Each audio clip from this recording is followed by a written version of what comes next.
Hey, so tonight we're going to talk about something that'll make you super grateful for that hot shower you took today. We're diving into Victorian hygiene, and trust me, it's going to be a wild ride. Think fancy dresses and top hats? Yeah, well, let's just say what was happening underneath those beautiful clothes was, not so beautiful.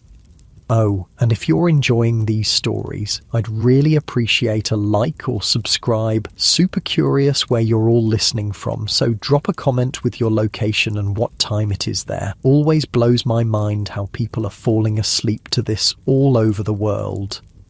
Alright, find that cozy spot, take a nice slow breath, and just let your body sink into whatever you're lying on. We're heading back to 1850-something London, and trust me, you're going to be real grateful for that mattress by the time we're done. So, congratulations! You just woke up in Victorian London. The first thing that hits you isn't what you see, it's what you smell. That thick, heavy, almost chewy air that seems to stick in your throat. It's like, well, imagine if someone took every smell you've ever tried to avoid and mixed them all together in a big, steaming pot. Human waste, rotting garbage, smoke from thousands of coal fires, and something else. Something sweet and sick and wrong that you can't quite place. You shift slightly in your bed, whatever bed you're lucky enough to have, and immediately feel how different everything is. The sheets, if you have sheets, feel rough against your skin, scratchy, nothing like the soft cotton you're used to, and they smell. Well, let's just say fabric softener won't be invented for another century or so. Good news? You're alive. Bad news? Well, basically everything else. Let's start with where you are. If you're poor, which most people were, you're probably sharing a room with, maybe 6 or 8 other people. Could be your family, could be strangers. Doesn't really matter because privacy is pretty much a luxury only rich folks can afford. The room is maybe 10 feet by 12 feet. That's it. And everyone's just there. Breathing each other's air, sharing each other's, well, everything.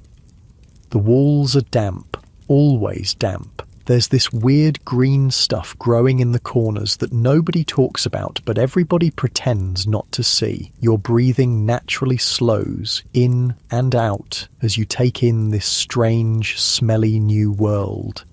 If you're middle class, and lucky you if you are, things are better. You might have your own bedroom, maybe even your own bed. But better is relative. Your house still doesn't have running water, still doesn't have electricity, and that bathroom you're thinking about, yeah, that's not really a thing yet. Now, here's where it gets interesting. Everyone in this era thinks they're clean, like genuinely believes they're maintaining good hygiene. It's just that their definition of clean is, well, let's call it different. Take bathing, for example. You know that daily shower you took? That long, hot, relaxing wash where you shampooed your hair and scrubbed every inch of your body? Forget it. Not happening. In fact, if you suggested taking a full bath every day, people would think you were genuinely insane. A comfortable sigh escapes, because even thinking about their bathing schedule makes you appreciate that warm shower even more. See, Victorians believed that bathing too much was actually dangerous, like medically harmful. They thought all that water would weaken your constitution, make you sick, maybe even kill you. So most people, they'd take a full bath maybe once a week. If they were fancy, if they were poor, maybe once a month, maybe. But here's the thing, they weren't just sitting around dirty, they had this whole system worked out. It was called a sponge bath, and basically you'd wash the important bits. Face, hands, armpits, and the naughty bits. That was it. Everything else? Well, everything else could wait until bath day. Picture this. You're standing in your bedroom, because that's where most people washed, next to a little wooden stand with a bowl and a pitcher of cold water. Cold, because hot water on demand, that's basically magic at this point. You pour the water into the bowl, grab a cloth or a sponge, and you just spot clean. like you're detailing a car, but the car is your body, and the detailing is minimal. Your shoulders drop, releasing some of that tension as you imagine how different their mornings must have been. The wealthy folks, they had it a bit better. Some of them had these fancy copper bathtubs that servants would fill with hot water carried up from the kitchen, but even they weren't bathing daily, maybe twice a week if they were real hygiene enthusiasts. And get this, by multiple people would often use the same bath water. Dad goes first, then mum, then the kids in order of age. By the time little Billy gets his turn, that water is, well, let's just say it's more like soup than water. Teaching people how to take a bath. Can you imagine? Bath for Dummies, but in 1858. These books had rules, because apparently that could kill you. Don't wash your face when travelling unless you can purify the water with alcohol or ammonia first. Take Russian baths, where you wash your face with extremely hot water, then extremely cold water to prevent wrinkles. Getting more comfortable now, settling deeper into your bed, and honestly, their bathing advice sounds exhausting. Now let's talk about teeth. Oh boy, let's talk about teeth. Toothbrushes existed, but they were expensive, and how do I put this? Not great. They had wooden handles and bristles that were basically just really stiff animal hair. Like, imagine brushing your teeth with a tiny scrub brush. One that costs about as much as you'd spend on groceries for a week. So, what did poor people do? Well, they got creative. Some people used celery, just chewed on celery and hoped for the best. Others made their own toothpaste out of chalk, soot, or powdered cuttlefish bone. Yeah, cuttlefish bone, in your mouth, on purpose. And if you had a toothache, well, good luck with that. Most places didn't have dentists. Instead, you'd go to your local barber or blacksmith. The same guy who cuts hair and shoes horses is now going to poke around in your mouth with whatever tools he's got handy. No anesthesia. No proper training. Just hope for the best and try not to scream too loud. A yawn escapes, and you're suddenly very grateful for modern dentistry. Hair washing was its own adventure. Remember, no shampoo. So what did people use? Well, eggs. Women would crack eggs over their heads and work the yolks into their hair like they were making breakfast on their scalp. Then they'd rinse it out with pitchers of water. The smell must have been interesting. Other popular options included vinegar mixed with water, black tea, rum, or rosemary. Basically, if it was in the kitchen and liquid, someone probably tried washing their hair with it. The wealthy had access to fancier concoctions, but even they were basically making their own shampoo out of whatever was lying around.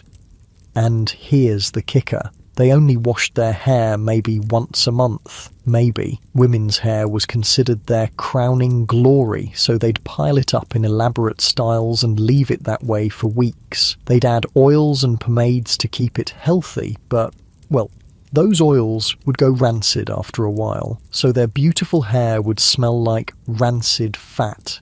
Lovely. You shift slightly, finding a more comfortable position as you think about how different their daily routines must have been.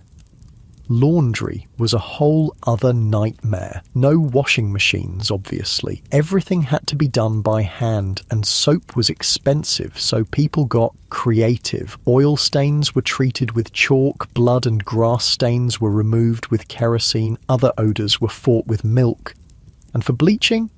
Well, they'd soak their clothes in urine, human urine, because urine contains ammonia, which is actually a pretty good cleaning agent. But still, urine. The whole process took forever. You'd haul water, heat it up, scrub everything by hand, rinse it, and then hang it to dry. A full wash day could take all day, literally all day. So most people only did laundry once a week if they were lucky. Some people went longer, which means, well, people wore the same clothes for days at a time, sometimes weeks. that beautiful Victorian outfit you're picturing?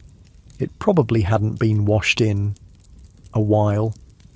Nice and easy, just breathing and thinking about how much effort it took just to stay basically clean. Let's talk about underwear, or, well, the lack thereof. Most poor people didn't wear underwear at all. None. The wealthy might have linen undergarments, but even those weren't changed very often. And women's clothing? Oh boy. Layers and layers of heavy fabric. Corsets that hadn't been washed in months. Petticoats that, let's not even think about petticoats. All of this clothing would absorb sweat, body odour, food smells, smoke from fires, everything, and it would just stay there, trapped in the fabric until the next wash day, which, remember, might not be for weeks. So picture walking down a London street in the summer, hundreds of people, all wearing heavy, unwashed clothing, all smelling like, well, themselves, plus whatever they'd eaten for breakfast, plus smoke from coal fires, plus horse manure from the streets, plus, well, you get the idea. The smell would be intense. Like a physical presence following you around, something you could taste in the air. Your breathing naturally slows, settling deeper into this strange world where staying clean was a daily struggle nobody really won, and that was just personal hygiene. We haven't even talked about the streets yet. Oh, the streets. London in the 1850s was home to about 2.5 million people. That's a lot of people making a lot of mess. And there was no organised garbage collection, no street cleaning. People just threw their garbage out the window into the street, where it would sit and rot and attract rats. Human waste was, well, that's a whole other story. Most houses didn't have toilets. Instead, people used chamber pots. Basically, you'd do your business in a pot under your bed, and then, well, someone had to empty it, usually into the street, or into a shared privy in the backyard, or, if you were really lazy, just out the window. There were people called night soil men who would come around and empty the cesspools and privies, but they only worked at night because the job was considered too disgusting for daylight hours. And where did all that waste go? Well, mostly into the Thames, London's main river, the same river people got their drinking water from. Yeah, think about that for a minute. You settle deeper into your bed, muscles relaxing, as you try to imagine living in a world where the river you drink from is also the place everyone dumps their sewage. The horses made it worse. London ran on horsepower, thousands and thousands of horses pulling carriages, delivery wagons, omnibuses, and horses poop a lot. It was estimated that a single horse produced about 35 pounds of manure per day. Multiply that by thousands of horses and, well, you do the math. All of this waste would pile up in the streets. When it rained, it would wash around, creating these, let's call them rivers of nastiness. When it was dry, it would bake in the sun and create clouds of dust. Dust that was, well, let's just say you didn't want to breathe it. And yet, people did breathe it. Every day they walked through it, they lived with it, they thought it was normal because, well, everyone smelled the same. When everyone's environment is gross, gross becomes normal. That's it, getting more comfortable. Your muscles melting into the mattress as you think about how lucky you are to live in a time with soap and running water and actual garbage collection. The thing is, Victorians weren't stupid. They knew things were unpleasant. They just didn't really understand why people kept getting sick. They had this theory called miasma theory that basically said diseases were caused by bad air, bad smells. They thought if you could smell something foul, it could make you sick. Which, I mean, they weren't completely wrong. Bad smells usually meant bad sanitation, and bad sanitation definitely led to disease. But they thought the smell itself was the problem, not the underlying conditions causing the smell. So their solution was perfume. Lots and lots of perfume. Instead of fixing the source of the smell, they just tried to cover it up. Rich people would douse themselves in expensive fragrances. Poor people would use whatever they could find, maybe some cheap cologne or flowers or herbs. But here's the thing about trying to cover up the smell of unwashed bodies, unwashed clothes, and sewage-filled streets with perfume. It doesn't really work. It just creates this weird, sickly sweet combination that's somehow worse than the original smell. Imagine vanilla air freshener mixed with, well, a porta potty. That's basically what wealthy Victorians smelled like. A comfortable sigh escapes, and you're so grateful for modern understanding of hygiene and disease. Women had it particularly rough. Their clothing was even more complicated than men's. Layers and layers of heavy fabric, corsets that made breathing difficult, long skirts that dragged on the ground, picking up everything, and they were expected to look perfect at all times. Makeup existed, but it was dangerous. Face powder often contained lead, rouge contained mercury, and since people didn't understand what these chemicals could do to the human body, well, many Victorian women were literally poisoning themselves in the name of beauty. Hair dye was even worse. There was this popular product called Hall's Hair Renewer that promised to hide grey hair and restore youthful colour. The secret ingredient? Lead. People were rubbing lead directly into their scalps, wondering why they felt sick all the time. Your shoulders drop, releasing tension. As you think about how much we've learned about chemistry and safety. And then there were the beauty routines. Without modern skincare, people came up with interesting solutions. They'd use lemon juice to lighten freckles, butter to moisturize dry skin, raw meat as face masks. They'd sleep with slices of raw beef on their faces, thinking it would keep them looking young. The smell in a Victorian bedroom, especially a wealthy Victorian bedroom with all these beauty treatments, must have been complex. Raw meat, lead-based cosmetics, unwashed hair with rancid pomade, and whatever perfume they were using to try to cover it all up. But you know what? They made do. They adapted. They found ways to feel clean and attractive within the constraints of their world. It's actually kind of impressive when you think about it. They were working with what they had, doing their best with the knowledge available to them. Getting cozy now. Really settling in. And there's something almost admirable about their resourcefulness, even if their methods were questionable. The wealthy had servants to help with the worst of it, maids to empty chamber pots, laundresses to deal with the clothes, bath attendants to heat and carry water, but the servants themselves, well, they were often even dirtier than their employers. They couldn't afford to take time for personal hygiene when they were busy maintaining everyone else's.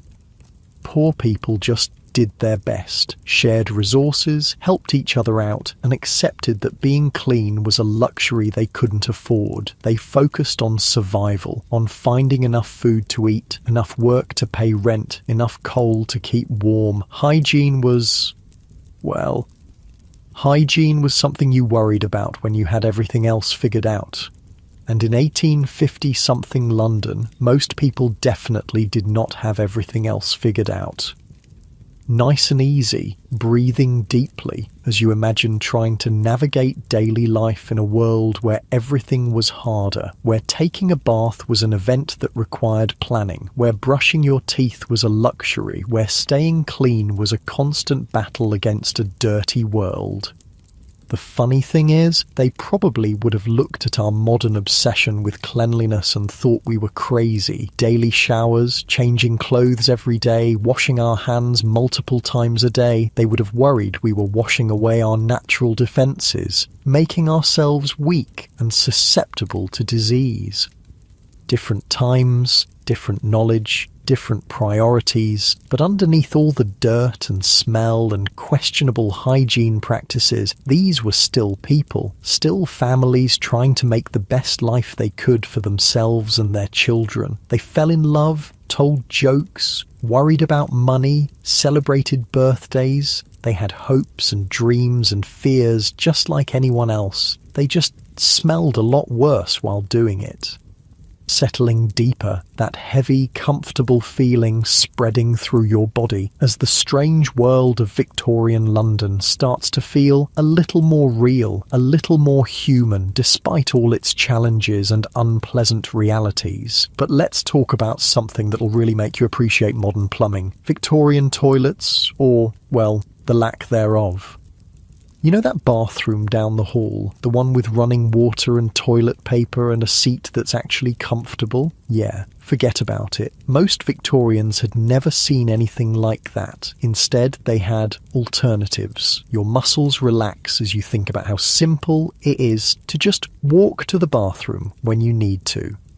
If you were poor, and again, most people were, you shared an outhouse with maybe 100 other families. Picture this, one wooden shack built over a deep pit in a shared courtyard behind a row of houses. No privacy, no paper, no way to wash your hands afterward, just a hole in the ground with a wooden seat over it.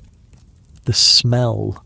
Oh my God, the smell, especially in summer. It was like a physical wall you had to walk through just to get close to the thing. And the flies, so many flies, they'd swarm around the opening and you'd just have to deal with it. A yawn escapes and you're suddenly very grateful for indoor plumbing. The wealthy had it better, but not by much. They had these things called water closets, basically early toilets that were installed right in the house. Sounds fancy, right? Well, here's the catch. They didn't have modern plumbing, so where did all that waste go? Straight down into a cesspool in the basement. Yeah, a big open pit of human waste directly under the house, just sitting there, fermenting. The idea was that eventually someone would come and empty it, but, well, that didn't always happen on schedule. When the cesspool got full, the smell would start seeping up through the floorboards. The whole house would reek, and I mean reek. People would wake up in the morning feeling sick from the fumes that had been building up overnight.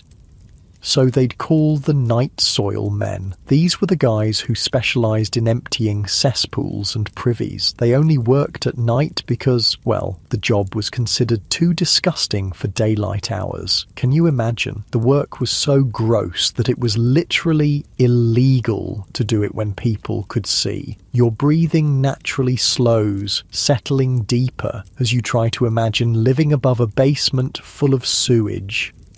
These night soil men would show up with shovels and buckets and, well, they'd dig. They'd haul buckets of human waste up from the basement and load it onto carts. The smell during this process was indescribable. Neighbours would close their windows and stuff rags under their doors, but the stench would still seep in.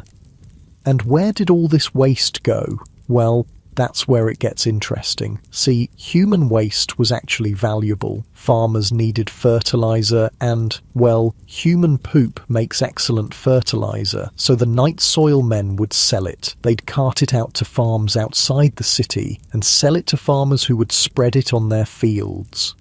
Which means the vegetables you'd eat for dinner were literally grown in human waste from the city, where people were dying of cholera and typhoid and God knows what else. The cycle was, well, it was pretty gross when you think about it. Getting more comfortable. And honestly, thinking about their farming practices makes you appreciate modern agriculture. But here's the thing, even this system was breaking down by the 1850s. London was just too big, too many people producing too much waste. The night soil men couldn't keep up. Cesspools were overflowing, streets were flooded with sewage when it rained, and diseases were spreading like wildfire.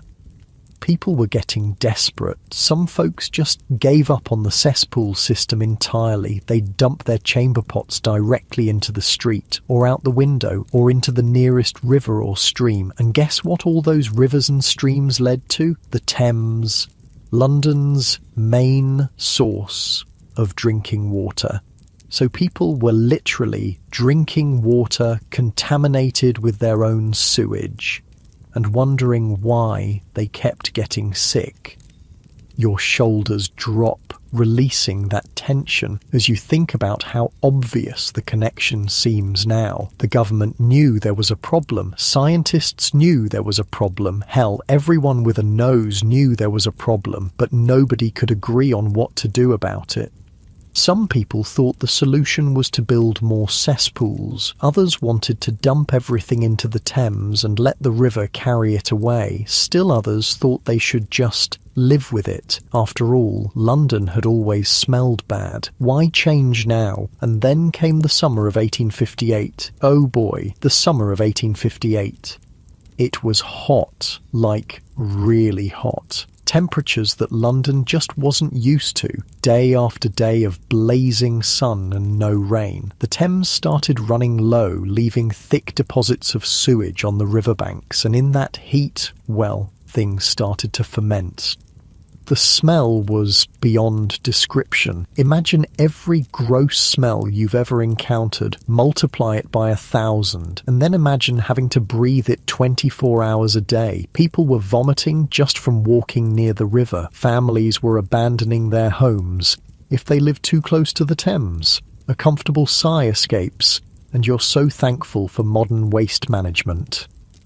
The press started calling it the Great Stink, and it was great, in the worst possible way. Charles Dickens wrote about it, calling the Thames a deadly sewer in the place of a fine, fresh river. Scientists took boat trips along the river, dropping pieces of white paper into the water to test how dirty it was. The paper disappeared instantly into the brown, soupy mess. But you know what finally got the government to act? When the smell reached Parliament.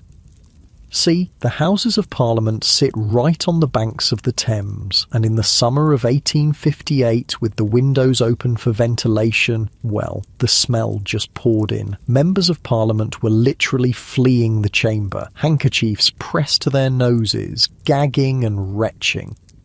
They tried dousing the curtains with lime and chloride to mask the smell. Didn't work. They considered relocating the entire government away from Westminster. That's how bad it was. The smell was so horrific that they were willing to abandon their brand new, expensive Parliament building rather than deal with it. Finally, they decided to do something about the sewage. That's it. Just relaxing into the story, thinking about how sometimes it takes a crisis to force change. They put a guy named Joseph Basil Jett in charge of fixing London's sewage problem. Poor bastard. Can you imagine getting that job? Hey Joe, we need you to figure out what to do with 2.5 million people's worth of poop, and we need it done yesterday. But Basil Jett was brilliant. He came up with a plan that was, well, it was audacious. He wanted to build a completely new sewer system for the entire city, not just patch the old one, build a brand new one from scratch. The plan involved building over 1,000 miles of new sewers under London's streets. These sewers would connect to main intercepting sewers that would carry all the waste downstream, away from the city centre, way downstream, like 8 miles downstream, where it would be dumped into the Thames estuary at high tide. The scale of the project was insane. They had to dig up half the city, demolish entire neighbourhoods, relocate thousands of families, build massive pumping stations to move the sewage uphill, line everything with millions of bricks, create embankments along the Thames to house the new sewers. Your breathing slows, nice and easy, as you imagine the incredible amount of work this must have required. It took years of constant construction, constant noise, constant disruption, streets torn up everywhere, the smell of cement and brick dust mixing with the smell of sewage, workers covered in mud and worse, digging tunnels deep underground, and the cost? Oh, the cost. In today's money, we're talking about billions of pounds, maybe tens of billions. The government had to raise taxes, issue bonds, borrow money from banks. People complained constantly about the expense. But you know what? It worked. When the new sewer system finally came online, the change was immediate. The smell disappeared. The Thames started running cleaner. Disease rates plummeted. People could actually walk along the river without gagging. It was like magic. All those years of living with the stench, and suddenly it was just gone. Settling deeper into your bed, feeling that heavy, comfortable weight, and thinking about how amazing it must have felt to finally be able to breathe clean air. The new system wasn't perfect, of course. They were still dumping raw sewage into the Thames, just further downstream, where it was someone else's problem. And the pumping stations broke down sometimes, causing temporary backups and overflows. But compared to what they'd been living with, it was a miracle. Unfortunately, not everyone benefited equally. The wealthy neighbourhoods got connected to the new system first. The poor areas, well, they had to wait, sometimes for years. So while the rich were enjoying their new, odour-free lives, the poor were still dealing with overflowing cesspools and sewage in the streets. Some things never change, right? But even for the poor, things gradually got better. As more areas got connected to the new system, public health improved across the board. Cholera outbreaks became less frequent. Typhoid rates dropped. People stopped dying from diseases that were entirely preventable. A yawn slips out. And you're thinking about how much we take for granted. Clean water, functioning sewers, toilet paper. Speaking of toilet paper, yeah, that wasn't really a thing yet. The first commercially produced toilet paper wasn't sold until the 1870s, and even then it was expensive and not very common. So what did people use? Well, whatever they could find. Old newspapers were popular among the middle class. Corn cobs were common in rural areas. Leaves, if you could find them. Rags that could be washed and reused. The wealthy might have soft cloths or even sponges, but most people just made do with whatever was available. And since there was no running water in most bathrooms, well, hand washing after using the toilet wasn't exactly standard practice, which brings us back to disease. So much disease. Cholera was the big killer. It would sweep through London in waves, killing thousands of people at a time. Poor areas were hit hardest because they had the worst sanitation, but the disease didn't discriminate. Rich people died too, and doctors had no idea what caused it. Remember, this was before germ theory, before people understood that diseases were caused by bacteria and viruses. They thought cholera was caused by bad air, by breathing in the foul smells from sewage and rotting garbage. Your muscles relax, sinking deeper into the mattress as you think about how scary it must have been to live in a world where disease struck randomly and doctors couldn't explain why. So their treatments were, well, let's call them creative. They'd try to purify the air with strong-smelling herbs. They'd burn sulfur or tar to create smoke that would supposedly chase away the disease. They'd give patients massive doses of opium or alcohol, thinking it would help them fight off the infection. None of it worked, of course. People kept dying. Families would lose multiple members in a single outbreak. Children were especially vulnerable. And through it all, the sewage kept flowing into the Thames, the same river people were drinking from. There was this one doctor, John Snow, who figured out the connection between contaminated water and cholera. He proved that people were getting sick from drinking sewage-contaminated water, not from breathing bad air. But nobody believed him. The medical establishment thought he was crazy. It wasn't until years later, after the Great Stink and the new sewer system, that people started to accept his theory. By then, thousands of people had died needlessly, nice and easy, just breathing and thinking about how frustrating it must have been to know the solution, but not be able to convince anyone to listen. Even after the sewers were built, old habits died hard. People were so used to dumping waste wherever was convenient that they kept doing it. Chamber pots still went out windows, garbage still got thrown into the street, factory waste still flowed into rivers. It took a generation for people to really change their behaviour, to understand that where you put your waste actually mattered, that rivers weren't just convenient dumps, they were water sources that other people depended on. The new sewer system helped, but it wasn't a complete solution. It was more like a really good start, a foundation that future generations could build on, and build on it they did. Over the decades that followed, London kept improving its sanitation systems. They added treatment plants, they built better pumps, they connected more neighbourhoods, they started regulating what factories could dump into the sewers. Slowly, very slowly, London transformed from one of the dirtiest cities in the world to one of the cleanest. Your breathing naturally deepens, settling into that warm, heavy feeling as you think about the incredible transformation that happened over just a few decades. The irony is that all this infrastructure, the sewers, the treatment plants, the regulations, it's basically invisible to most people. You turn on a tap and clean water comes out. You flush a toilet and waste disappears. You walk down the street and it doesn't smell like an open sewer.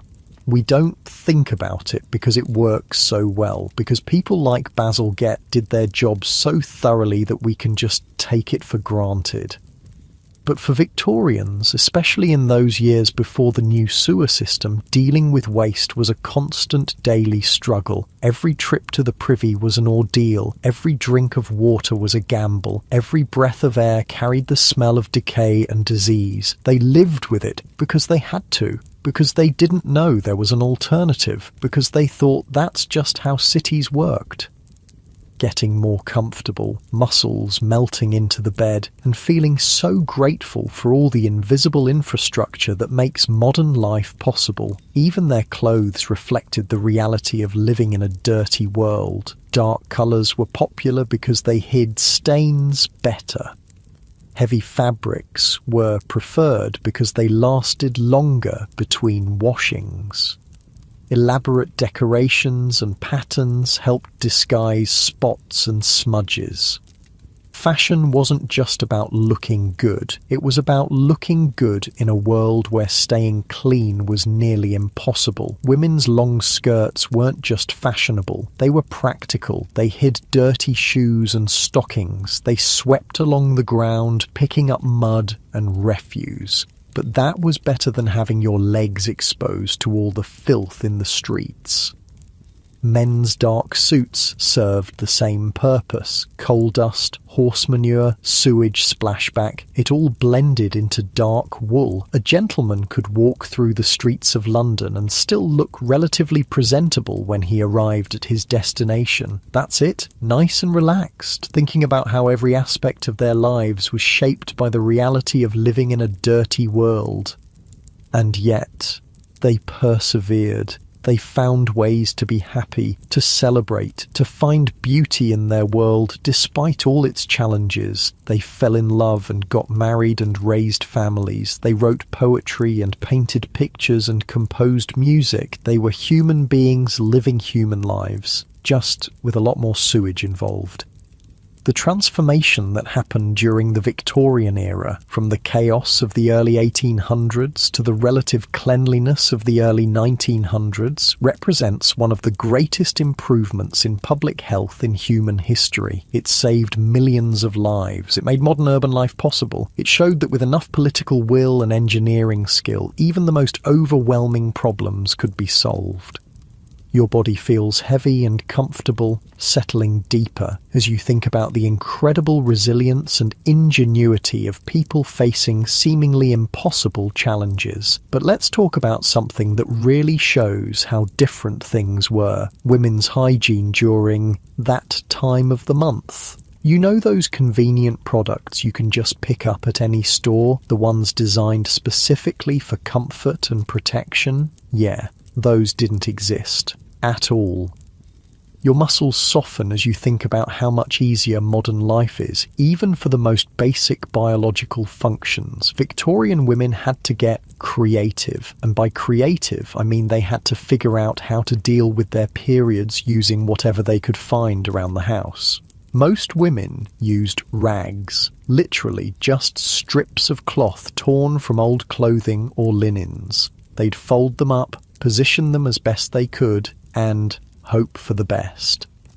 These rags could be washed and reused, which was good because buying new fabric was expensive, but washing them was, well, let's just say it was another chore in an already long list of unpleasant tasks. You'd have to rinse them in cold water. Hot water would set the stains, then scrub them with whatever soap you could afford, then hang them somewhere to dry.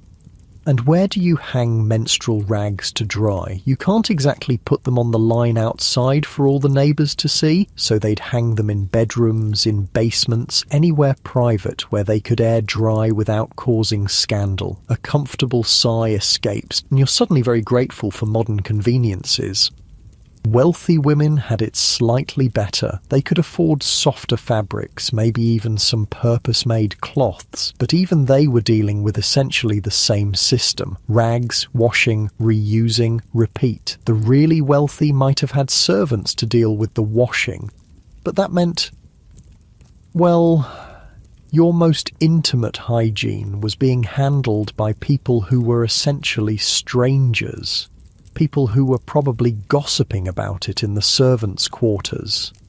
Privacy was pretty much non-existent when it came to personal hygiene. And here's the thing, doctors of the time had some truly bizarre ideas about menstruation. They thought it was caused by hysteria. They thought women became temporarily insane during their periods. They prescribed all sorts of weird treatments. Cold baths, bloodletting, doses of mercury. The same stuff that's toxic to humans. Doctors were prescribing it for menstrual cramps. Your breathing naturally slows, settling deeper as you think about how little medical science understood about women's bodies. The first disposable menstrual products weren't invented until the late 1800s, and even then they were not great. Early tampons were basically just cotton wadding with no applicator. Pads were thick, bulky things that attached to belts worn around the waist. And they were expensive. Really expensive. Most women couldn't afford them, so they stuck with the rag system well into the 20th century. But at least by then, people were starting to understand that menstruation was normal, that it wasn't caused by moral failing or mental illness, that women didn't need to be locked away or treated like invalids once a month. Progress, but very slow progress. Speaking of medical treatments, oh boy. Victorian medicine was, let's call it, experimental. Doctors didn't really understand what caused most diseases, so their treatments were basically just educated guessing, and some of the guesses were, well, terrifying. Take bloodletting, for example. Doctors thought that most illnesses were caused by having too much blood, so their solution was to drain some out. They'd use leeches or make cuts in your arms or use special cups to suck blood out through your skin. Feeling weak and dizzy? Must be too much blood. Headache? Definitely too much blood. Broken leg? Well, probably still too much blood. Somehow. Nice and easy, just breathing and thinking about how scary it must have been to get sick in an era when the cure might be worse than the disease. Mercury was the wonder drug of the Victorian era. Doctors prescribed it for everything. Syphilis, depression, constipation, teething in babies. If you had a problem, mercury was probably going to be part of the solution. Of course, mercury is incredibly toxic. It causes brain damage, kidney failure, birth defects, but doctors didn't know that. They just knew that mercury seemed to do something when you gave it to patients. The fact that it was slowly poisoning them, well, that wasn't really understood until much later. People would come to doctors with minor ailments and leave with mercury poisoning, which caused new symptoms, which required more treatment, which often involved more mercury. It was a vicious cycle that probably killed more people than it helped. Opium was another popular treatment for everything. Couldn't sleep? Opium. In pain? Opium. Crying baby? Give the baby some opium. Yes, they gave opium to babies regularly. There were patent medicines specifically marketed for teething infants that were basically just opium syrup. Mrs. Winslow's soothing syrup was incredibly popular among mothers because it would instantly calm fussy babies. Your shoulders drop, releasing tension as you realize how dangerous everyday life was when nobody understood basic pharmacology. The thing is, opium did work. It relieved pain, helped people sleep, calmed anxiety, but it was also incredibly addictive. Victorian England had a massive opium addiction problem, partly because doctors were prescribing it for everything, and partly because people could buy it over the counter at any pharmacy. You could walk into a chemist's shop and buy laudanum, which was basically liquid opium, the same way you'd buy aspirin today. No prescription needed, no questions asked. Housewives were buying it for menstrual cramps and accidentally becoming opium addicts. Workers were using it for back pain and couldn't stop. Children were being given it for minor illnesses and developing dependencies before they could even walk. And nobody really understood why people kept wanting more and more of these medicines. Addiction wasn't well understood. People thought it was a moral failing, not a medical condition. Getting more comfortable now, muscles relaxing, as you think about how much medical science has advanced. Surgery was basically a death sentence. There was no anesthesia until the very late Victorian period, and even then it was dangerous and unpredictable. Most surgical procedures were done with the patient fully conscious, held down by assistants while the surgeon worked as quickly as possible. Can you imagine having a tooth pulled or a limb amputated or a tumour removed while you're completely awake and feeling everything? They'd give you a leather strap to bite down on and a shot of whiskey, and that was about it for pain management. Surgery was something you only did if the alternative was certain death, and even if you survived the procedure, infection was almost guaranteed. Doctors didn't understand that they should wash their hands or sterilize their instruments. They'd go from examining diseased corpses to performing surgery without even wiping their hands clean. Hospital infections killed more people than the original injuries or illnesses. Going to a hospital was often riskier than just staying home and hoping for the best. A yawn escapes, and you're so grateful for modern medicine and sterile surgical procedures. Dentistry was even worse than regular medicine. Most people just lived with toothaches until the teeth fell out or the pain became absolutely unbearable. When they finally sought treatment, it usually meant extraction.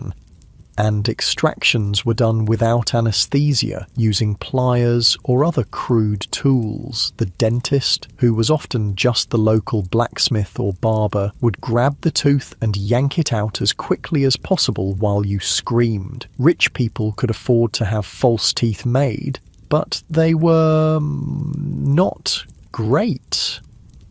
Early dentures were carved from wood, or made from the teeth of dead people, or even from animal teeth. They didn't fit well, they made eating difficult, and they rotted quickly.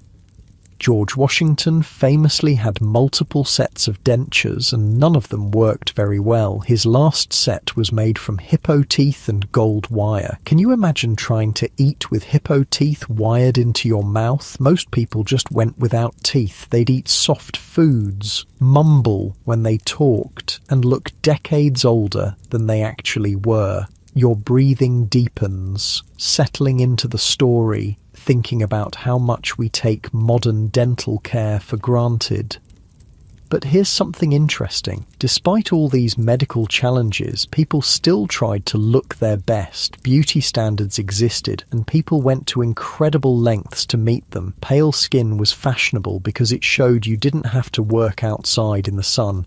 So women would do everything possible to stay pale. They'd use parasols, wear long gloves, cover their faces with veils.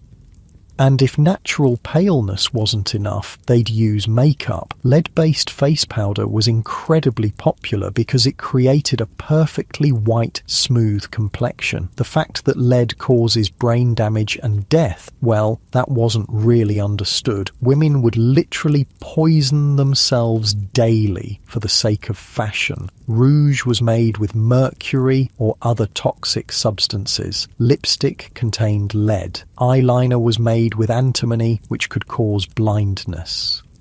Getting ready for a fancy party meant covering yourself in toxic metals and hoping you didn't get sick before the evening was over. That's it, nice and relaxed, muscles melting into the mattress as you think about the irony of people trying to look healthy while slowly poisoning themselves. Hairstyling was another adventure. Without modern products, women had to get creative. They'd use sugar water to create hold or beer to add body and shine. They'd sleep with their hair wrapped around rags or sticks to create curls. And they'd rarely wash it. Remember, hair washing was a monthly event at best, so all these styling products would just accumulate, layer after layer of sugar, beer, pomade, powder, all building up over weeks until it formed a kind of helmet around their heads. The smell must have been complex, sweet and sour and rancid all at the same time. Wealthy women might have elaborate wigs instead of styling their natural hair. These wigs were, well, they were works of art, towering structures with feathers and jewels and even miniature ships or gardens built into them. But wigs had their own problems. They were hot and heavy. They attracted lice and other insects. And they were expensive to maintain. You had to take them to a specialist to be cleaned and restyled. Plus, if you wore the same wig for weeks at a time, well, your scalp underneath wasn't getting much air or cleaning. Scalp infections were common among fashionable women. Your body feels heavy and comfortable, settling deeper as you imagine the discomfort of wearing a massive, insect-infested wig just to look fashionable. Men had their own grooming challenges. Shaving was done with straight razors, basically just very sharp knives. No safety features, no electric razors, just a blade that could easily slice your throat open and whatever skill you'd managed to develop. Most men went to barbers for shaving, but that meant sharing razors with dozens of other men, razors that weren't sterilised between customers, so you could go in for a shave and come out with someone else's skin disease. Wealthy men might have had their own personal razors, but even then, keeping them sharp and clean was a constant challenge, and moustaches and beards were popular, partly because they were easier to maintain than being clean-shaven. You could trim them occasionally and otherwise just let them grow, much safer than daily shaving with a straight razor. The downside was that facial hair trapped food, tobacco, dust and all the other debris floating around Victorian air. Men's moustaches were basically filters for all the gross stuff in the environment. A comfortable sigh escapes, and you're thinking about how much simpler and safer modern grooming is. Public baths were starting to become popular in some areas, which was a huge improvement for people who didn't have bathing facilities at home. These were essentially large pools where multiple people would bathe at the same time, but, well, they came with their own set of problems. The water wasn't changed very often. People with all sorts of diseases and skin conditions would use the same pools, and there was no filtration or chemical treatment to kill bacteria. So while public baths were cleaner than not bathing at all, they were also excellent places to catch whatever diseases other bathers might be carrying. Still, they were popular because for many people it was the only chance they had for a real full-body wash. Workers would save up their pennies to afford a visit to the public baths once a week or once a month. The experience was social. People would chat, gossip, conduct business. It was like a community centre that happened to involve being naked in dirty water with strangers, nice and easy, just breathing and thinking about how different social norms were when privacy was such a luxury. Despite all these challenges, people found ways to feel good about themselves. They developed their own standards of cleanliness within the constraints of their world. They took pride in having clean hands and faces, even if the rest of them wasn't so fresh. They valued nice clothing, good grooming, pleasant breath. They used what resources they had to present themselves as well as possible. And they adapted. They became accustomed to smells that would horrify us today. They developed tolerance for discomfort that seems incredible by modern standards. In a way, it's impressive. These people were incredibly resilient. They lived full, rich lives despite conditions that we would consider intolerable. Your muscles continue to relax, sinking deeper into comfort as you think about human adaptability and resilience. Children grew up in this environment and thought it was normal. They played in streets filled with garbage and sewage. They helped their families with laundry and chamber pots and all the unglamorous tasks of daily survival. And they still found ways to be children, to play games, tell stories, laugh with their friends. They adapted to their world just like children always do. The wealthy tried to shield their children from the worst of it, but even rich kids lived in a world without antibiotics, without vaccines, without basic understanding of hygiene and disease prevention. Childhood mortality was heartbreakingly high. Families would have many children knowing that only some of them would survive to adulthood. Parents couldn't protect their children from diseases they didn't understand.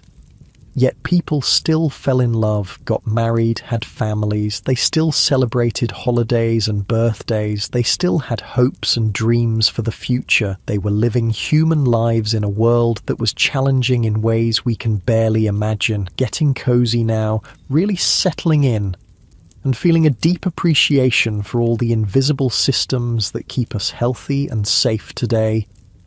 Now let's talk about food, because Victorian food hygiene was, well, let's just say you'd probably lose a lot of weight if you had to eat like a Victorian. Not because the food was healthy, because you'd be too terrified to eat most of it. Your muscles relax as you think about that clean, safe refrigerator in your kitchen, full of food that won't kill you.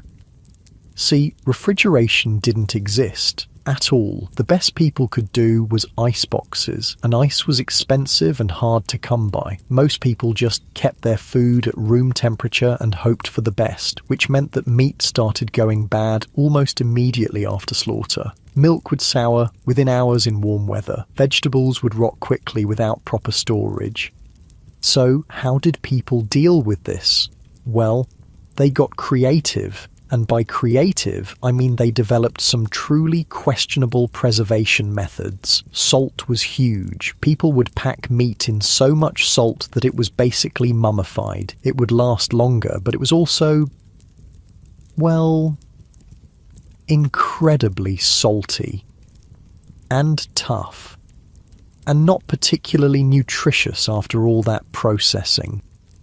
Smoking was popular too. They'd hang meat in smokehouses for days or weeks, letting the smoke slowly dry and preserve it. Again, it lasted longer, but it was also carcinogenic as hell. People were basically eating charcoal-flavoured jerky for most of their protein. A yawn escapes. And you're so grateful for modern food safety regulations.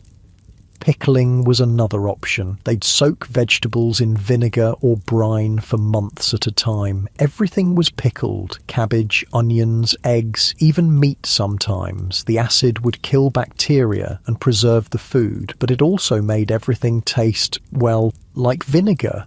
Imagine eating pickled everything for months at a time. Your poor stomach. And then there was the really desperate preservation method. Just eating food that was already going bad and hoping it wouldn't kill you.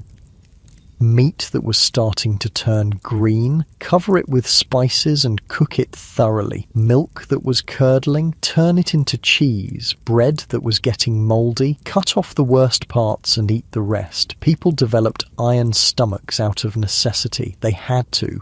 The alternative was starvation. Your breathing naturally slows, settling deeper as you think about how much we take food safety for granted.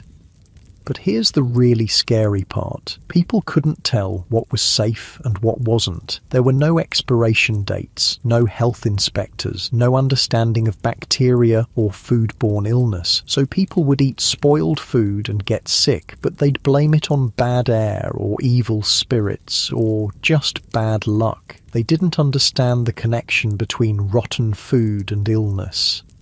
Milk was particularly dangerous. It was often watered down by unscrupulous vendors, and the water they used was, well, the same contaminated water everyone was drinking. So you'd buy milk thinking you were getting something nutritious, and instead you'd get diluted sewage water with a bit of actual milk mixed in.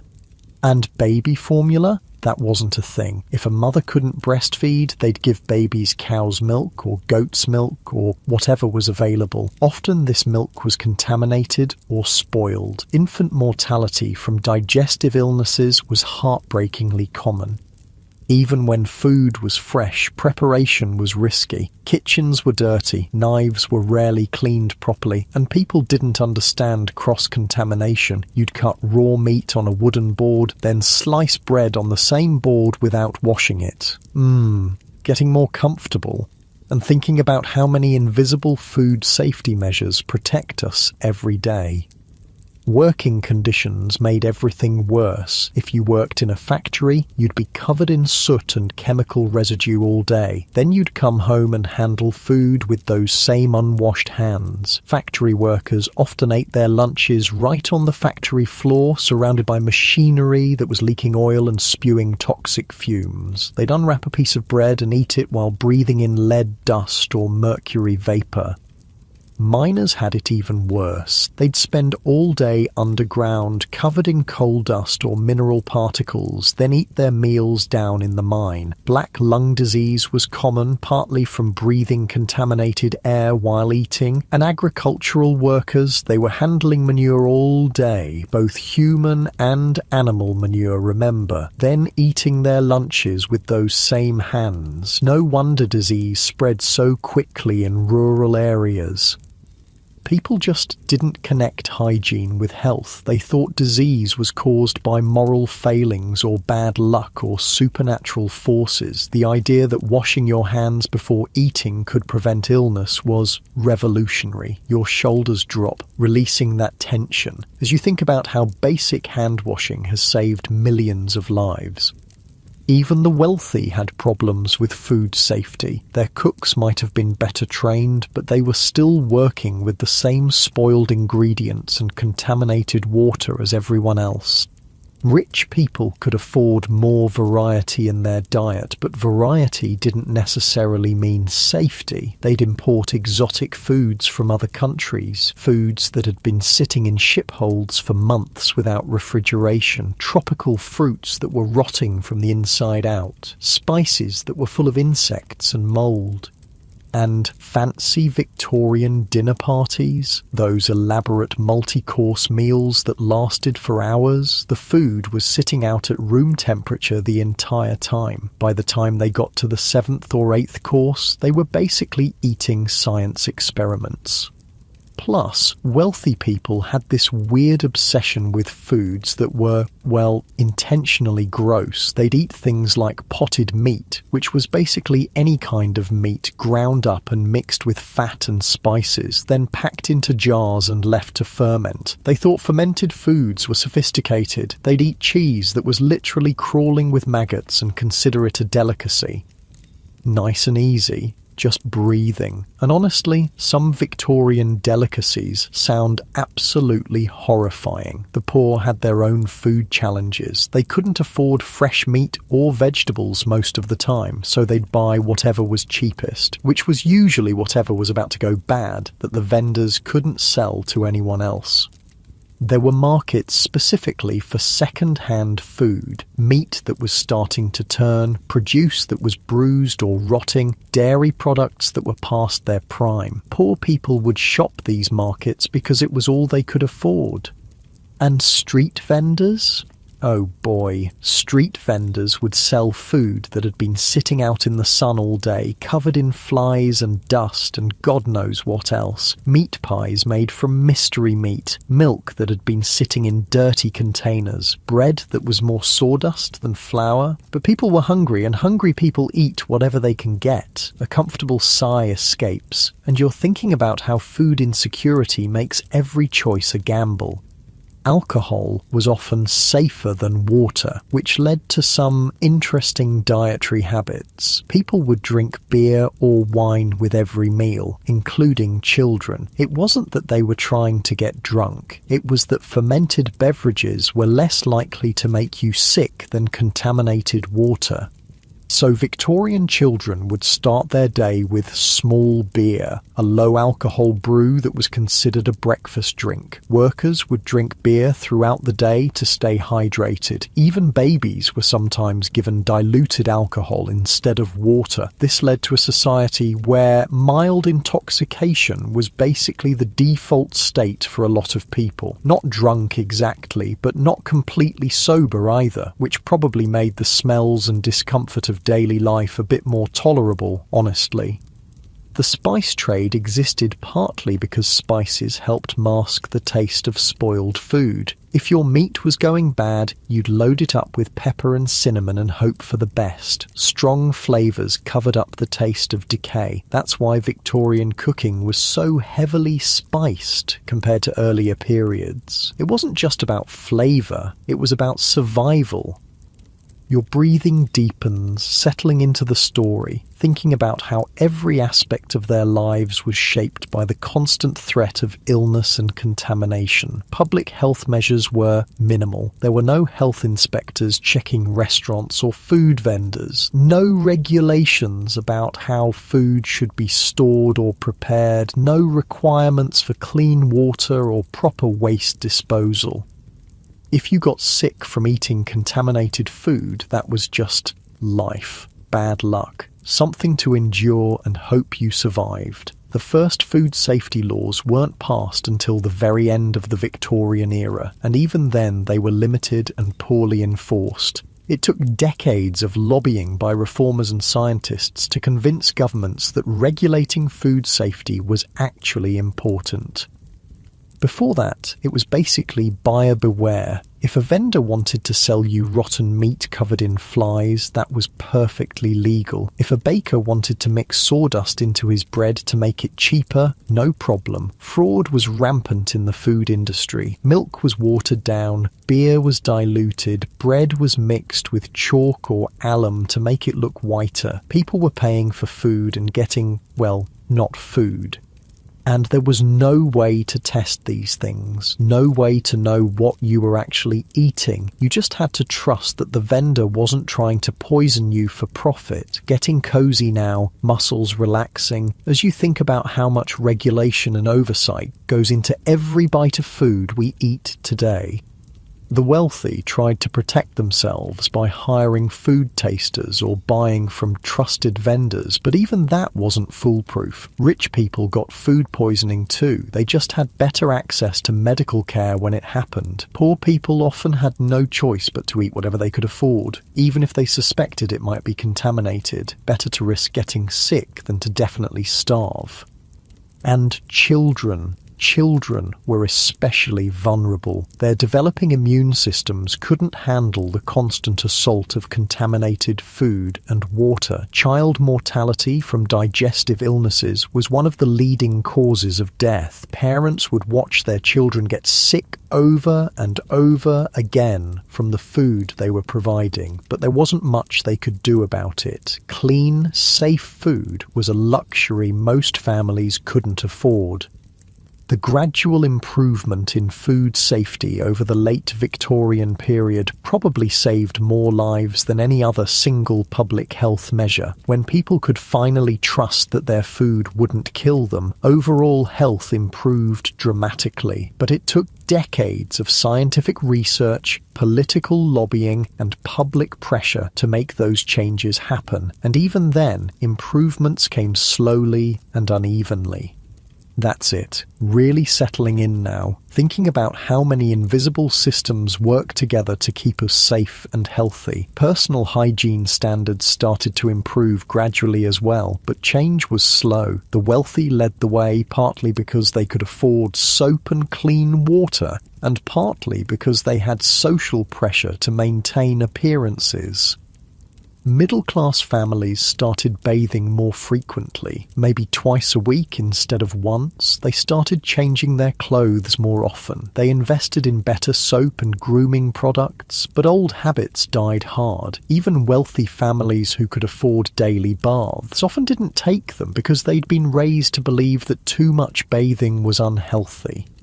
And the poor, well, the poor were still struggling with basic survival. When you're working 14-hour days in a factory for barely enough money to buy food, spending money on soap and taking time for bathing feels like an impossible luxury. Social attitudes toward cleanliness were starting to shift though. Being clean was becoming associated with being moral, respectable, successful. Dirty people were seen as lazy or immoral, regardless of their actual circumstances. This created pressure to at least appear clean. Even if you couldn't afford to actually be clean, people would wash their hands and faces carefully, keep their visible clothing as clean as possible, and hope nobody noticed the rest. Your body feels heavy and comfortable, sinking deeper into the mattress as you think about the social pressure to maintain appearances even when basic hygiene was so difficult. The invention of cheaper soap helped a lot. Early Victorian soap was expensive and harsh. It was made with lye and animal fat, and it would strip your skin raw if you used too much of it. But as manufacturing improved, soap became cheaper and gentler. Companies started marketing different types of soap for different purposes. Gentle soap for faces, strong soap for laundry, medicated soap for skin problems. This was revolutionary. For the first time, ordinary people could afford to have multiple types of soap. They could choose products specifically designed for their needs instead of just using whatever they could get. Advertising played a huge role in changing attitudes toward hygiene. Soap companies started running campaigns that associated their products with beauty, health, and social success. They'd show before and after pictures of people who looked healthier and happier after using their soap. They'd create elaborate stories about the social benefits of being clean. These ads were often ridiculous by today's standards, but they were effective. They helped create a culture where being clean was seen as important, desirable, and achievable. Nice and easy, just breathing. And thinking about how marketing helped shift entire cultural attitudes toward hygiene. Medical understanding was slowly improving too. The discovery that diseases were caused by germs rather than bad air was gradually gaining acceptance in the medical community. This led to new recommendations about hand washing, wound care, and general cleanliness. Doctors started telling patients to wash their hands before eating, to keep wounds clean and covered, to avoid sharing eating utensils. These recommendations seem obvious now, but at the time they were revolutionary. People had never connected personal hygiene with disease prevention. Hospitals started implementing basic sanitation measures. They began washing their instruments between patients, requiring doctors to wash their hands, isolating patients with contagious diseases. Death rates in hospitals dropped dramatically as these measures were implemented. It became clear that cleanliness really was connected to health, not just social status. Your muscles continue to melt into relaxation as you think about the incredible progress that happened once people understood the connection between cleanliness and health. Schools started teaching basic hygiene to children. They'd have lessons about washing hands, brushing teeth, keeping clothes clean. Children would bring these lessons home to their families, gradually spreading better hygiene practices throughout the community. This was especially important in poor areas where adults might not have access to health information, but children could learn it at school and share it with their families.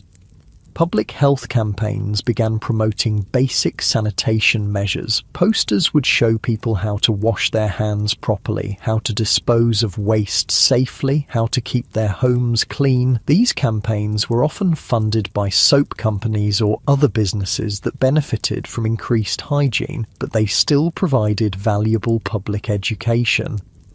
The message was simple but revolutionary. Being clean will keep you healthy. Taking care of your body is important. You have some control over whether you get sick. Settling deeper now, feeling that warm, heavy comfort as you think about how empowering it must have been to finally understand that you could take steps to protect your own health. You know what's amazing though? Despite all of these challenges, despite living in a world where basic cleanliness was a daily struggle, people still found ways to take pride in their appearance. They still fell in love, still got married, still raised families and celebrated holidays, and found moments of joy and beauty in their lives. Your breathing slows naturally, deeper and more relaxed, as you think about the incredible resilience of the human spirit. Victorian women would spend hours getting ready for special occasions, even with all the limitations they faced. They'd carefully wash their faces and hands with whatever soap they could afford. They'd brush their hair for what felt like forever, trying to work through weeks of accumulated oils and styling products. They'd put on their best dress, the one they'd been saving and carefully maintaining for months. They'd add whatever jewellery or accessories they owned. They'd dab a bit of perfume on their wrists, hoping it would last the evening. And you know what? They felt beautiful. They felt special. They felt ready to face the world. Because beauty, real beauty, isn't about having perfect hygiene or expensive products. It's about feeling good in your own skin, whatever that skin happens to smell like. The wealthy had more resources. Sure, they could afford better soaps, finer clothing, more elaborate beauty routines. But they were dealing with the same basic limitations as everyone else. No running water, no understanding of germs, no effective medicine. A comfortable sigh escapes, and you're thinking about how people have always found ways to feel good about themselves, regardless of their circumstances. Rich Victorian women would have servants to help them dress and do their hair, but those servants were often dirtier than their employers. The irony was that the people maintaining everyone else's cleanliness often had no time or resources to maintain their own. Maids would spend their days washing other people's clothes, cleaning other people's chamber pots, helping other people bathe, then go home to their own overcrowded, unsanitary living conditions. Butler and footman would polish silver and serve elaborate meals while wearing gloves to hide their own unwashed hands. They'd maintain perfect posture and impeccable manners while their own bodies were crying out for basic care. The class system meant that cleanliness became a marker of social status. If you could afford to be clean, you were obviously successful. If you were dirty, you were obviously poor and probably morally deficient too. This created enormous pressure on working class people to at least appear clean. Even when they couldn't afford to actually be clean, they'd wash their hands and faces obsessively, keep their visible clothing as neat as possible, and hope nobody looked too closely. Your shoulders naturally drop, releasing that tension as you think about the unfairness of judging people's character based on things they couldn't control. But slowly, very slowly, things began to change. The Great Stink of 1858 was really the turning point. When the smell from the Thames became so bad that even Parliament couldn't function, the government finally had to act. Bazalgette's sewer system wasn't just about moving waste away from the city centre, it was about fundamentally changing how people thought about sanitation and public health. For the first time, people could see that human engineering could solve problems that had seemed unsolvable. That government action could actually improve people's daily lives in concrete, measurable ways. When the new sewers came online and the smell disappeared, it was like magic. People who had lived their entire lives breathing contaminated air suddenly found themselves able to walk along the Thames without gagging. Property values in previously undesirable areas shot up overnight. People started moving back to neighbourhoods they'd abandoned because of the smell. Businesses that had been struggling because customers wouldn't visit them suddenly found themselves thriving. Getting more comfortable, settling deeper into your bed as you imagine what it must have felt like to finally be able to breathe clean air. The psychological impact was enormous. People realised that they didn't have to just accept terrible living conditions. That change was possible, that their lives could actually get better. This sparked a whole movement toward urban reform. People started demanding better housing, cleaner streets, safer working conditions. They organised politically around public health issues. Women played a huge role in this movement. They were the ones dealing with most of the daily challenges of maintaining family health and hygiene. They understood better than anyone how desperately things needed to change. They formed organisations focused on public health, child welfare and sanitation reform. They lobbied for better housing laws, cleaner water supplies and improved medical care for the poor. These women were fighting for basic human dignity, the right to live in conditions that didn't make you sick, the right to raise children who might actually survive to adulthood. Your breathing becomes slower, more rhythmic, as you think about the courage it took to fight for change in a world that seemed determined to stay the same. Scientific understanding was advancing too. The work of people like Louis Pasteur was beginning to prove that diseases were caused by microorganisms, not by moral failings or bad air. This was revolutionary. For the first time in human history, people could understand why they got sick and what they could do to prevent it. Hand washing went from being a nice social custom to being a medical necessity. Cleaning wounds became a matter of life and death, not just aesthetics. Proper food storage and preparation could literally save lives. The implications were staggering. It meant that poverty didn't have to equal disease, that with proper knowledge and basic resources, people could dramatically improve their own health outcomes. Of course, translating this knowledge into practice took time. Old habits died hard. Many people continued to believe in traditional explanations for disease well into the 20th century, but gradually, very gradually, the message spread. Schools started teaching basic hygiene. Doctors started emphasizing prevention as well as treatment. Public health campaigns promoted hand washing and sanitation. Your eyelids are starting to feel heavy now, that warm, drowsy feeling spreading through your body as you think about the slow but steady progress toward a cleaner, healthier world. The transformation wasn't just about hygiene, it was about hope. For the first time in generations, people could realistically expect their children to have better lives than they did.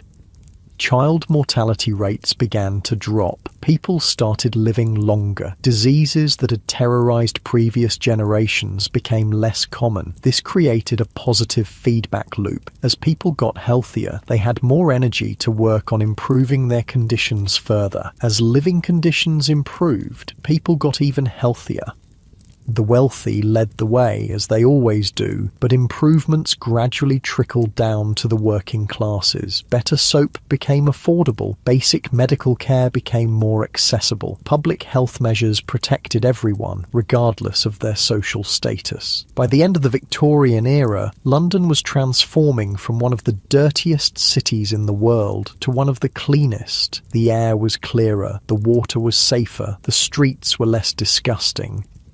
People could walk through the city without constantly worrying about what they might step in or breathe in. They could drink water without wondering if it would kill them. They could eat food with some confidence that it wouldn't make them sick. Your body feels heavier now, sinking deeper into the mattress as you imagine the relief and wonder of experiencing these improvements after a lifetime of struggle.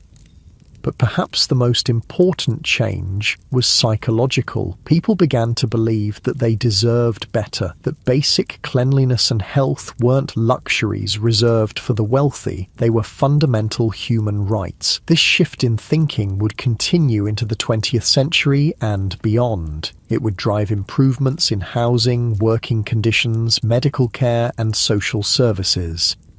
The Victorian hygiene revolution was really about human dignity, about the radical idea that everyone, regardless of their social class or economic status, deserved to live in conditions that supported their health and well-being. The people who fought for these changes didn't live to see all the benefits. Many of them spent their entire lives dealing with the same unsanitary conditions they were trying to reform.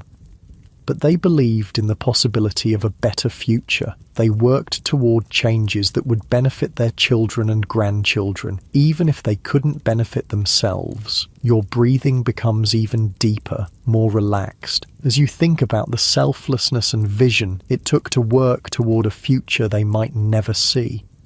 There's something deeply moving about that, about people who were struggling just to survive, taking time and energy to advocate for improvements that might not help them personally. They understood that everyone's health was connected, that diseases didn't respect class boundaries, that improving conditions for the poorest people would ultimately benefit everyone. The Victorian era taught us that even the most overwhelming problems can be solved with enough determination, scientific understanding, and political will. The Great Stink seemed like an impossible crisis. How do you clean up centuries of accumulated waste from a city of millions of people? But they figured it out. They built infrastructure that's still working today. The cholera outbreaks seemed unstoppable, a mysterious disease that killed thousands of people with no warning, but they figured out the cause and developed prevention strategies that saved countless lives. Your eyelids are growing heavier now, that drowsy, comfortable feeling spreading through your entire body as you reflect on the incredible progress that's possible when people work together toward common goals. Think about your own life for a moment. The shower you took this morning, the clean clothes you put on, the safe food you ate, the medicine you take when you're sick. All of these things exist because of the work that Victorian reformers started, because people who lived in truly terrible conditions refused to accept that things had to stay that way. They couldn't have imagined the world we live in now. Antibiotics that can cure diseases that killed millions of people. Water treatment plants that provide clean drinking water to entire cities. Food safety regulations that prevent most of the illnesses they dealt with daily. But they dreamed of a cleaner, healthier world. And they took the first crucial steps toward making that dream real. Your body feels completely relaxed now, heavy and comfortable against the soft sheets as you think about the long arc of human progress. We're still working on many of the same challenges they faced. Access to clean water and sanitation is still a problem in many parts of the world. Poverty still makes people more vulnerable to disease. Social inequality still affects health outcomes. But we've learned so much. We understand things that baffled them completely. We have tools and technologies they couldn't have imagined. And most importantly, we have their example. We know that change is possible, that even the most entrenched problems can be solved with persistence and creativity and hope. Your breathing is becoming slower now, deeper and more peaceful as you settle into the comfort of your clean, safe bed. Think about how different your evening routine is from theirs. You brushed your teeth with safe, effective toothpaste and a soft toothbrush. You washed your face with gentle soap and clean water. You put on fresh, clean pajamas. You can drink water from the tap without worrying about cholera. You can eat food without wondering if it will make you sick. You can sleep in a bed with clean sheets, in a room with fresh air, in a house with proper plumbing. All of these things, these simple, everyday comforts, represent victories in the long struggle for human health and dignity. The Victorians who fought for these improvements would be amazed and delighted to see how far we've come. They'd probably be shocked by our daily hygiene routines, but they'd understand why they matter. Your eyelids are feeling heavier and heavier, that peaceful, drowsy sensation flowing through your entire body as you appreciate all the invisible systems that keep you safe and healthy. You're lying in a clean bed, breathing clean air, in a warm room that doesn't smell like sewage or smoke or decay. Your body is clean and comfortable. Your stomach is full of safe, nutritious food. These are gifts that took generations to achieve, gifts that millions of people worked toward, often without seeing the benefits themselves. Tonight, as you drift off to sleep, you're the beneficiary of all their struggles and dreams and hard work. Your breathing is becoming slower and more rhythmic, in and out, as your body naturally prepares for rest. Let your muscles relax completely, starting with your toes, your feet, your legs, just letting go of any remaining tension. Your torso sinks deeper into the mattress. Your arms feel heavy and comfortable at your sides. Your shoulders drop as they release the day's stress. Your neck relaxes. Your jaw softens. Your face becomes peaceful and calm. And your eyelids, so heavy now, just wanting to close, to rest. Let them close, that's it. Just letting your eyes rest as your breathing becomes even deeper and more peaceful. You're safe and clean and comfortable, surrounded by all the invisible protections that keep you healthy. Your mind is quiet now, drifting away from the struggles of the Victorian era and into the peaceful present, where the air is clean and the water is safe, and your bed is warm and soft. Just breathing, slowly, peacefully, as you sink deeper into comfort and rest. Letting go of the day, letting go of any worries, just floating in this space of gratitude and peace. Your body knows how to sleep, how to rest and restore itself, and you can just let it do what it knows how to do, deeper and deeper into peaceful sleep, where your dreams are gentle and your rest is complete, safe and clean and comfortable, drifting off now into the soft embrace of sleep. That's it, just letting go, sinking deeper into peaceful, restorative sleep. Sleep well.